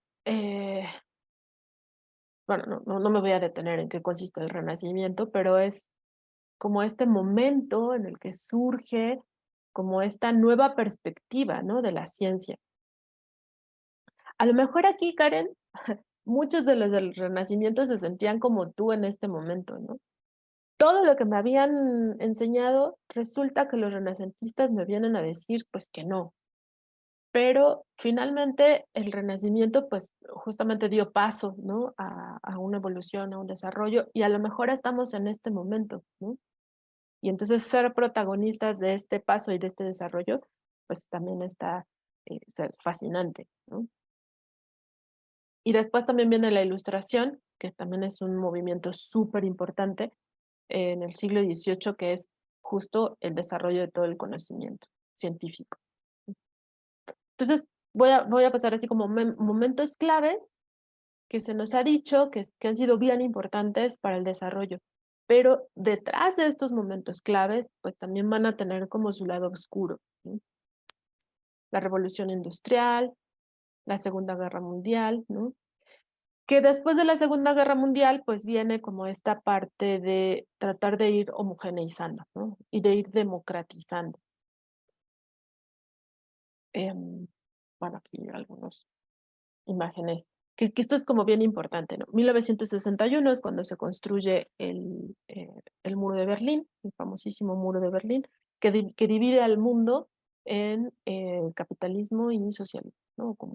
Y luego 1989, cuando se derriba el muro de Berlín, e incluso se van, en este momento de la historia se están cuestionando, ¿se cayó el muro o se derribó el muro? Si se acuerdan, cuando también fuimos a la escuela, lo que nos enseñan es, se cayó el muro de Berlín. No, momento, el muro no se cayó solito. Hubo todo un empuje, toda una serie de movimientos sociales que hicieron que se derribara el muro. Entonces también se están cuestionando estas maneras en las que nosotros nos vamos refiriendo a ciertos momentos históricos. Y entonces llegamos a un momento como este, ¿no? Nombre de la materia, historia universal, y el universo es este. O a este nombre de la materia le podemos poner literatura universal y el universo es este. ¿Por qué? Porque todos estos movimientos que habíamos visto y que hemos estado comentando dieron como resultado que se desapareciera el resto del mundo, ¿no? Como si en África nadie escribiera, como si en América Latina nadie escribiera, como si en Asia nadie escribiera, ¿no? Filosofía universal, pues nada más nos dan a los grandes filósofos europeos, ¿no? Pues cuando también hay filósofos en América, cuando también hay filósofos y que tienen planteamientos súper interesantes, ¿no? Ahorita, y seguramente se han escuchado hablar de este filósofo coreano, que bueno, vive en Alemania, finalmente tiene como otra perspectiva, de Byung-Chul Han, ¿no? Que también, o por ejemplo Zizek, no sé, también seguro habrán escuchado hablar de Zizek, que ninguno de los dos viene del mundo occidental, ¿no? Viene desde otra perspectiva y están moviendo, nos están tambaleando con todo lo que ellos están proponiendo, ¿no? Entonces, podrían pasar como estos filósofos de la periferia, que aunque, bueno, Chul Han, repito, radica en Alemania, ¿no? Entonces, la colonialidad no solo es que hayan llegado los españoles o los ingleses o los belgas a África, a América, sino también la colonialidad es un lugar epistémico, es decir, de conocimiento, que describe y legitima el poder. Es esto que decimos, pues así son las cosas, ¿no? Así, esto es lo normal. Y legitimación del poder no es otra cosa más que un patrón de dominación social, ¿no? Que es político-económico, de conocimiento y de subjetividades.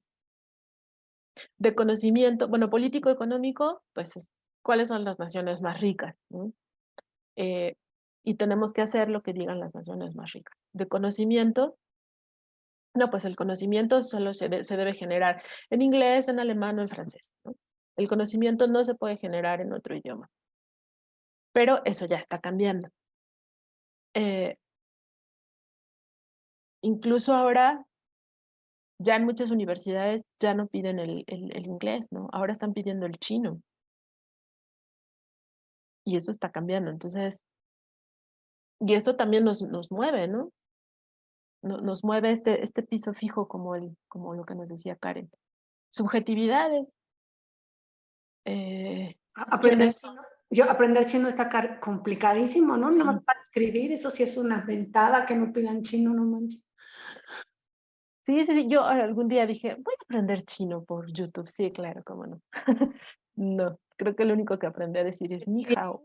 Escribirlo, tiene un montón de... Pero tienes que ser dibujante, ¿no? Eso es complicado. Y pues Oigan, ahora, sí, menciona aparte, en Expertum tenemos a nuestra experta en Asia que habla chino, ¿eh? O sea, es experta y da literatura, o sea, conoce en chino, habla alemán, chino, ah, y medio japonés, o sea, es bien interesante, bueno, que sepa, ¿no? Que si se abre un ajá, curso de historia o cultura china en Expertum, esta maestra, Alejandra Ábalos, es súper buena. Y permítanme la mención nada más. Y oye, fíjate que ahorita que hablas de las subjetividades, estaba leyendo un artículo que creo que podría venir muy, muy de la mano de esta escritora marroquí, Fátima Mernissi, que ujú. habla de la burka de Occidente, ¿no? O sea, Ah, sí, sí, cómo nosotras en Occidente decimos, ay, pobres mujeres, ajá, ¿no? Árabes, sí lo leí. llevan su burka y las que no traen, pero mira el harén, ¿no? O sea, de hecho tiene un libro que se llama El harén de Ujú. Occidente. Me llamaba mucho la atención, ¿no? Porque ella dice, o sea, ¿y cómo le podríamos llamar a la burka invisible que usan las mujeres occidentales, ¿no? O sea, cuando hablas de subjetividad y de colonia, Colonialidad. colonialidad, Ajá, este, pues ahí vendría también un ejemplo bien interesante en términos culturales, ¿no? O sea, nosotras las mujeres que en la lucha del feminismo decimos, pobres de esas mujeres de allá, ¿no? Que han ujú, estado sometidas y cómo ellas nos ven a nosotras en otro nivel de sometimiento que a lo mejor es más duro porque es invisible, o sea, porque parece que no existe, pero sí existe, ¿no? En una hegemonía más dura, incluso hasta como más perversa, ¿no? Ella dice, bueno, eh, aquí, claro. aquí sabíamos, ¿no? Que este hombre iba a tener el harén y bueno, pues así se organizaba, pero ustedes también saben allá y no dicen nada, ¿no? Porque en América hay más o sea, digamos como Fidelidad. una esposa, pero que sabe a su vez que el esposo tiene otras familias, ¿no? Ujú, O sea, pero no es cierto. Entonces, todo este tipo de procesos lo que hacen es venir a demostrar que no es cierta la manera en la que nosotros hemos concebido parte de los procesos, ¿no? Bueno, lo ajá. quería decir nada más como No, sí, una... está bien interesante. Salió esta semana, ¿no? El artículo. Sí, Ay, exacto. a ver si lo mandas, Mir. Lo voy a buscar, Karen, con mucho gusto se los mando, claro, porque Gracias. ella, o sea, es un artículo sobre este libro que les estoy mencionando y claro, con mucho gusto se los mando. Es súper interesante lo que dice, ¿no? Sí, sí, está muy interesante. Y que justo cómo concebimos el mundo, ¿no?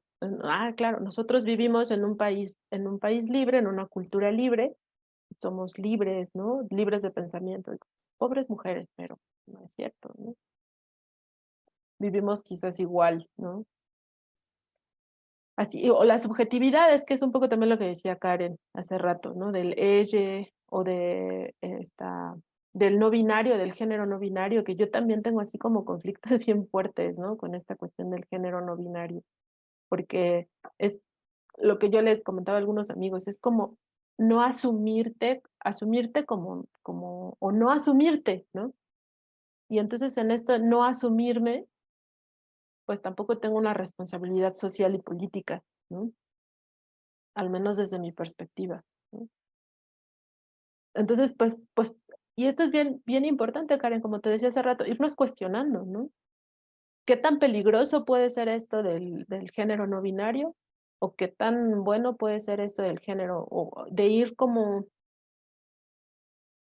nombrando a todas estas diferencias.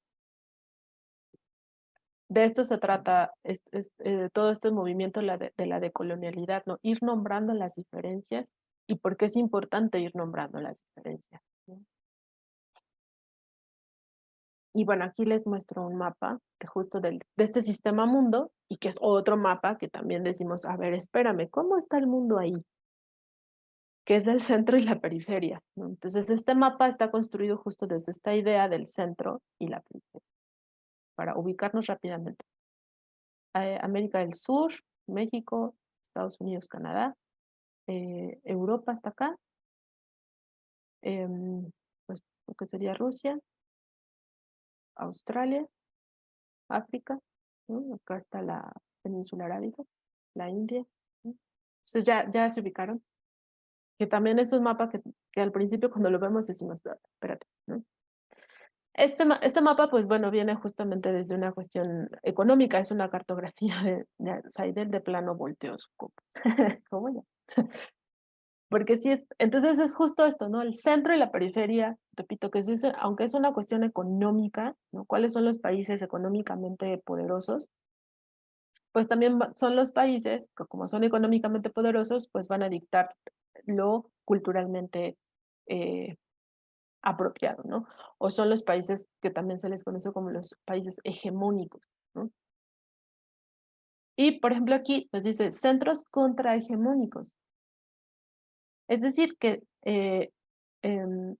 están cuestionando si en realidad esta perspectiva capitalista o como Estados Unidos y Europa está llevando al capitalismo, y bueno, Australia en este caso, es lo ideal, ¿no? Entonces, nos marca como un centro contrahegemónico pues a Brasil, con Lula, a Lagos, a Sudáfrica, a Moscú, ¿no? Que ahorita pues bueno, está como toda esta perspectiva, ¿no? El Golfo Pérsico, bueno, esta cuestión de la guerra con Ucrania, ¿no? Y cómo en realidad quien se está peleando es la OTAN con Rusia y no tanto Ucrania, ¿no? Singapur, China, que también está así como pegando demasiado, Pekín, ¿no? Entonces, pues bueno, a esto nos referimos con el centro y periferia. ¿Y cómo se conformó todo esto? Pues justamente como estuvimos platicando a lo largo de estos minutos. Y pues con esto terminaríamos la primera sesión. No sé si tengan algún comentario.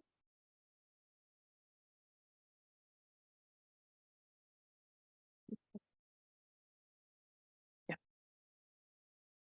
Y con esto, pues para tener este panorama con respecto a la literatura, ¿no? Ya tenemos como esta ventana abierta y desde esta ventana abierta, pues nos adentraremos a la literatura.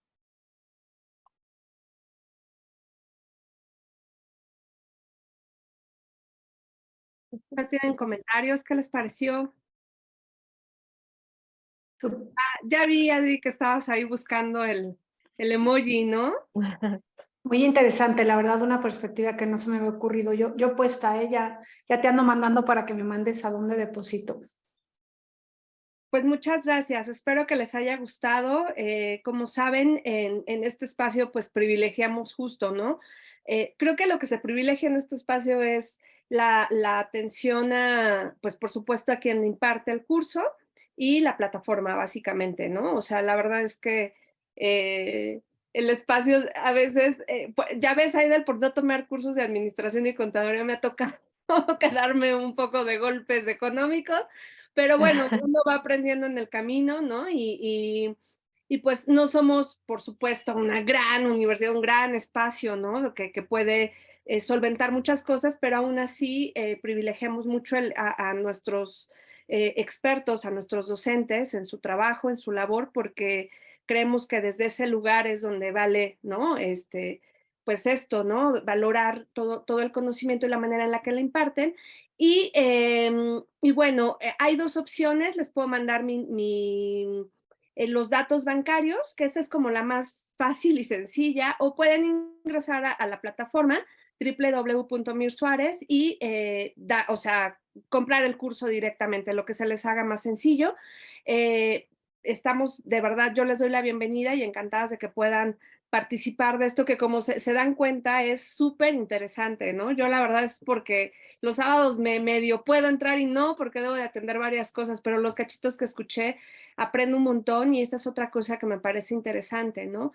Cuando escuchamos a estas, por ejemplo, a Carla, que en este espacio yo digo, qué increíble siempre poder aprender, ¿no? O sea, que yo entro y la escucho y aprendo, ¿no? Entonces creo que eso es como también muy enriquecedor.